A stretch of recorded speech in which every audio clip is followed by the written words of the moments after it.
Hi friends, I am Asutosh Ranjan Chaube. You are most welcome in IS Brahmast online study group.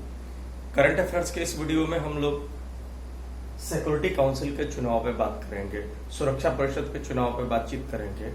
और हाल फिलहाल में current affairs में security council इसलिए चर्चा का विषय बना हुआ है कि 17 जून को सुरक्षा परिषद के अस्थायी सदस्यों का चुनाव होगा और उससे भी चर्चा का विषय यह है कि इस बात की पूरी संभावना है कि 17 जून को होने वाले चुनाव में एक बार फिर 10 वर्ष बाद भारत सुरक्षा परिषद का नॉन परमानेंट या अस्थायी सदस्य बनेगा और 2021 में एक अस्थायी सदस्य के तौर पे 10 वर्ष बाद 2 वर्ष के लिए सुरक्षा परिषद में भारत सदस्य बनेगा।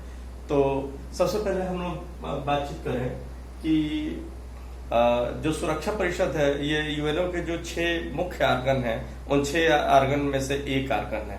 तो हम बताते हैं कि जो यूएनओ के जो 6 आर्गन्स हैं उसमें सिक्योरिटी काउंसिल है जिसको सुरक्षा परिषद कहा जाता है, यूएन जनरल असेंबली जिसे संयुक्त राष्ट्र महासभा कहा जाता है, यूएन सेक्रेटरिएट जिसे संयुक्त राष्ट्र सचिवालय के नाम से जाना जाता है, UN international court of justice UN अंतर्राष्ट्रीय अपराध न्यायालय के नाम से जाना जाता है, यूएन ट्रस्टीशिप काउंसिल तथा यूएन सामाजिक और आर्थिक विकास परिषद।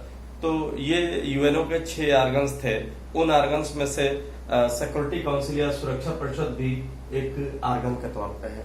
और हम बता दें कि जो सुरक्षा परिषद है बेसिकली उसमें 15 सदस्य होते हैं और उस 15 सदस्यों में से जो 5 सदस्य हैं वो स्थायी सदस्य हैं, परमानेंट मेंबर कहे जाते हैं, और बाकी जो 10 सदस्य हैं वो नॉन परमानेंट मेंबर कहे जाते हैं।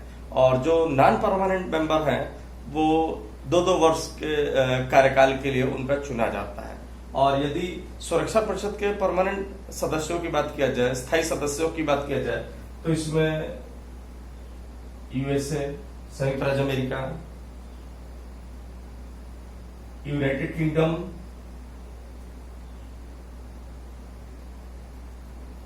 फ्रांस, चीन और रूस आते हैं। तो ये 5 देश स्थायी सदस्य के तौर पर भाग लेते हैं और इसके अलावा 10 अस्थायी सदस्य होते हैं।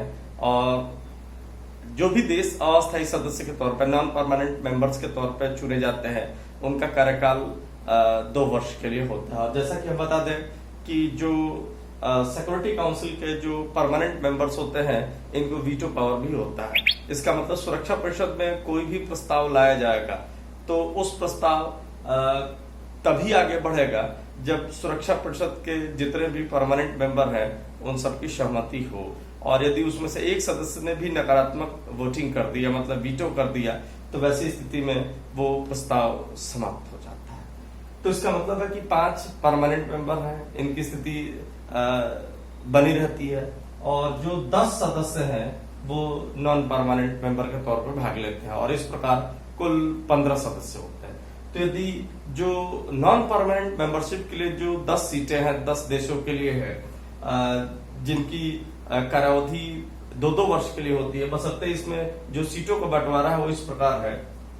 इसमें से 5 जो सीटें हैं वो एशिया और अफ्रीका के लिए है और एशिया और अफ्रीका ने एक इनफॉर्मल अंडरस्टैंडिंग के तहत एक समझौता किया है कि वो एक जो सीट है वो किसी अरब कंट्रीज के लिए ये रिजर्व रखते हैं। तो 5 सीट एशिया और अफ्रीका के लिए हो जाता है। नॉन परमानेंट मेंबरशिप के लिए जो एक सीट होती है वो पूर्वी यूरोप के देशों के लिए हो जाती है, मतलब the country located in the eastern part of Europe.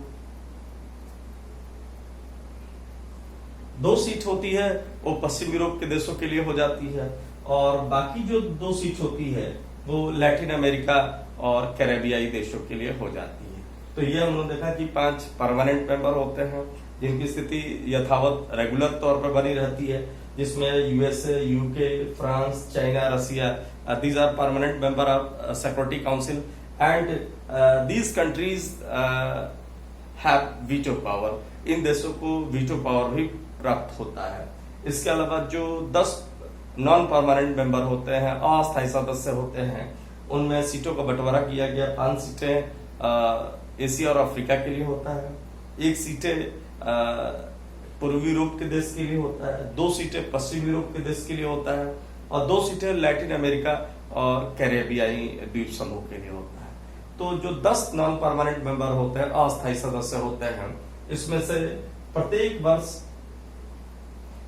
5 देशों का चुनाव होता है और इस तरह से 2-2 वर्ष इनका कार्यकाल होता है।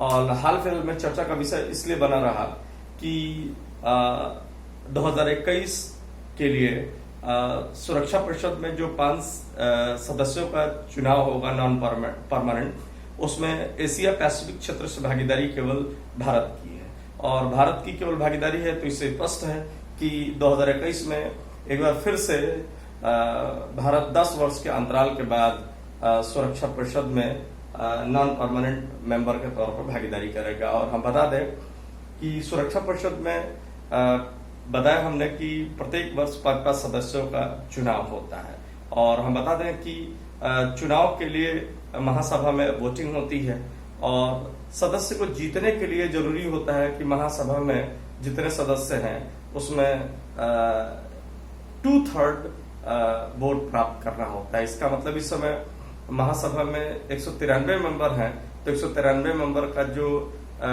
2/3 वोट प्राप्त करेगा वही सुरक्षा परिषद में अस्थायी सदस्य बनेगा। तो ये हमने देखा कि कैसे कैसे चुनाव होता है और ये बात बिल्कुल अब स्पष्ट हो गया है कि 2021 में जो नए नॉन परमानेंट मेंबर्स का चुनाव होगा उसमें भारत भी निश्चित तौर पर चुना जाएगा, क्योंकि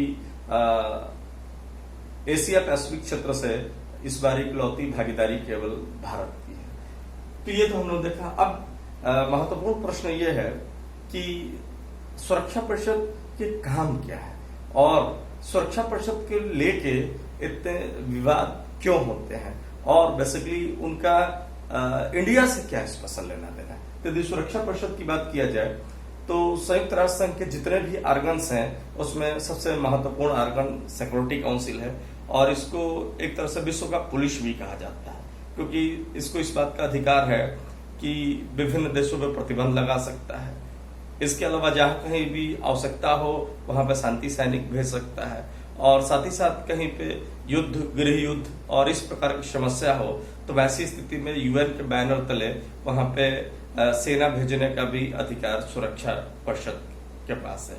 इसके अलावा किसी नए सदस्य को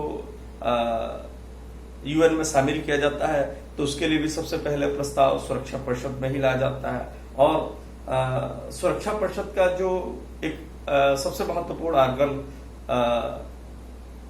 जो यूएन सेक्रेटरीट होता है, मतलब यूएन का सचिवालय होता है जिसका प्रमुख सेक्रेटरी जनरल सेक्रेटरी कहलाता है, यूएन का महासचिव कहलाता है और महासचिव के चुनाव के लिए भी सबसे पहले प्रस्ताव सिक्योरिटी काउंसिल में ही लेके आया जाता है। उसके बाद फिर महासभा में वोटिंग होती है।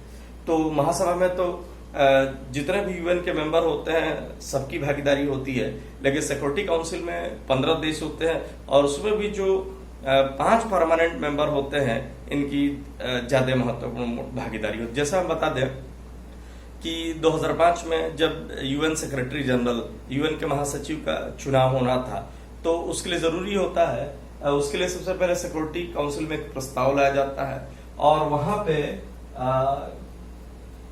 कोई भी सेक्रेटरी, जनरल सेक्रेटरी के चुनाव के लिए चुनाव लड़ता है तो उसके लिए जरूरी है कि 15 सदस्यों में से 9 सदस्यों का उसको वोट प्राप्त हो और उसमें भी 5 जो परमानेंट मेंबर हैं उनका वोट निश्चित तौर पर प्राप्त होना चाहिए। जैसा कि 2005 में हम बता दें कि भारत के लिए काफी महत्वपूर्ण हो गया था, क्योंकि उस समय साउथ कोरिया के बैन की मून ने महासचिव पद के लिए चुनाव लड़ा था। उसी प्रकार भारत से शशि थरूर ने भी चुनाव लड़ा था और यदि 15 सदस्यों में से यदि वोटिंग की बात किया जाए तो शशि थरूर को अधिक वोटिंग प्राप्त था, बशर्ते कि चाइना पक्ष में नहीं था।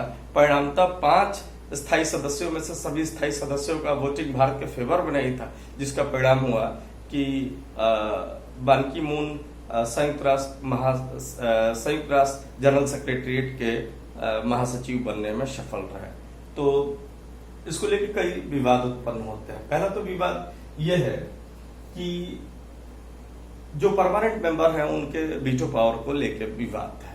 कारण यह है कि जब यूएनओ का गठन हुआ था तो गठन हुए 75 साल हो गए, 1945 में गठन हुआ था, और तत्कालीन परिस्थितियों के हिसाब से जो उस समय के अलायंस पावर हुआ करते थे, मतलब द्वितीय विश्व युद्ध के दौरान जो मित्र शक्तियां हुआ करते थे, इन लोगों ने एक एग्रीमेंट के माध्यम से इसका गठन किया और 5 सदस्यों को वीटो पावर इसलिए दिया गया कि ताकि यदि किसी अंतर्राष्ट्रीय मुद्दे पे इन 5 सदस्यों में से एक सदस्य की भी निगेटिव सहमति होगी तो वैसी स्थिति में प्रस्ताव खारिज होगा, ताकि महाशक्तियों के बीच किसी प्रकार का विवाद न हो और फिर भविष्य में जैसा पहले first world war, second world war हुआ तो इस प्रकार के किसी भी बड़े युद्ध को टाला जा सके। तो तत्कालीन परिस्थितियों को ध्यान में रख के वीटो पावर दिया गया था। लेकिन आज की बात किया जाए तो परिस्थितियां काफी बदल गई है। 1945 के बाद 75 साल हो गए और आज इस बात की आवश्यकता है कि या तो वीटो पावर समाप्त कर दिया जाए या कुछ अन्य देशों को भी वीटो पावर दिया जाए। और इसी चीज को ध्यान में रख के 2005 में भारत द्वारा एक G4 का गठन किया गया था, जिसमें भारत के अलावा जापान, ब्राजील और जर्मनी की भागीदारी थी। और इस G4 का लक्ष्य ही है, अभी भी है, G4 का लक्ष्य है कि सुरक्षा परिषद में वीटो शक्ति प्राप्त करना और उसके लिए प्रयास करना। भारत का भी स्टैंड यही है कि पिछले 75 सालों में दुनिया के देशों के बीच काफी भिन्नता आई है। खासतौर पर Bharat, Brazil, south Africa, Korea, Japan, Germany जैसे देश हैं, वो हर मोर्चे पे काफी तेजी से आगे बढ़े हैं। तो वैसी स्थिति में जो 75 साल पहले की स्थिति थी उसको आज भी चलाना निश्चित तौर पे एक इररिलेवेंट कहा जाएगा। और इससे भी बड़ी चीज ये है कि यूएनओ जो मानती है कि विश्व स्तर पर लोकतंत्र होना चाहिए, लेकिन सबसे बड़ी बात है कि उसका जो प्रमुख आर्कन सिक्योरिटी काउंसिल, सुरक्षा परिषद है, स्वयं वही लोकतंत्र के सिद्धांत पर आधारित नहीं है। तो पहली तो समस्या वीटो पावर है। और दूसरी समस्या यह है कि जो 5 स्थायी सदस्य हैं उनका भी विश्व स्तर पर सही डिस्ट्रीब्यूशन नहीं है, और इसमें अफ्रीका और लैटिन अमेरिका के देशों की बिल्कुल भागीदारी नहीं है। यह भी चुनौती की बात है। और हम बता दें कि भारत के फॉरेन पॉलिसी के दृष्टिकोण से यूएनओ का सुधार, सिक्योरिटी काउंसिल का सुधार या सुरक्षा परिषद में स्थायी सदस्यता प्राप्त करना भारत की विदेश नीति का एक बड़ा पहलू है। और भारत लंबे समय से मांग कर रहा है, खासतौर पर 2005 के बाद से, कि सुरक्षा परिषद में ढांचे में परिवर्तन होना चाहिए और भारत को भी एक परमानेंट मेंबरशिप के तौर पर शामिल किया जाना चाहिए। और ऐसी स्थिति भी है तो हम ये भी देखेंगे कि आखिर भारत जब सिक्योरिटी काउंसिल में परमानेंट मेंबरशिप की डिमांड करता है तो निश्चित तौर पर कुछ ना कुछ क्राइटेरिया होगा जिसके आधार पर भारत डिमांड करेगा, और जिसके आधार पर दुनिया इस बात को स्वीकार करेगी कि आखिर ऐसी कौन विशेषताएं पाई जाती है जिसके आधार पर दिया जाए। तो निश्चित तौर पर हम बता दें कौन कौन से ऐसे पैरामीटर्स हैं जिसके आधार पर भारत इस बात के लिए बिल्कुल एक योग्य उम्मीदवार है कि उसको भी सिक्योरिटी काउंसिल में परमानेंट मेंबरशिप मिले। तो इसमें पहला तो यह है, यदि एरिया वाइज बात किया जाए तो India is the 7th largest country of the world, विश्व का 7वां बड़ा देश है। यदि पॉपुलेशन वाइज बात किया जाए तो it is the 2nd largest country of the world, दुनिया का दूसरा सबसे बड़ा देश हो जाता है। इंडस्ट्री के आधार पर बात किया जाए तो दुनिया का 10th लार्जेस्ट कंट्री हो जाता है। इसी तरह से स्पेस टेक्नोलॉजी के आधार पर बात किया जाए तो दुनिया का 4था देश हो जाता है। उसी तरह से यदि न्यूक्लियर टेक्नोलॉजी की बात किया जाए तो भारत में शांतिपूर्ण उद्देश्य के लिए भी और डिस्ट्रक्टिव पर्पज से भी न्यूक्लियर टेक्नोलॉजी का डेवलपमेंट किया गया है। यद्यपि Bharat non registered nuclear power है, लेकिन विश्व स्तर पे जो उसका बिहेवियर रहा है एक उत्तम स्थिति को व्यक्त करता है। इसके अलावा यदि सेना के आधार पर बात किया जाए तो भारतीय सेना विश्व की चौथी सबसे सशक्त सेना है। शांति सैनिकों की बात किया जाए तो विश्व में शांति सैनिकों की भागीदारी सबसे अधिक भारत की है।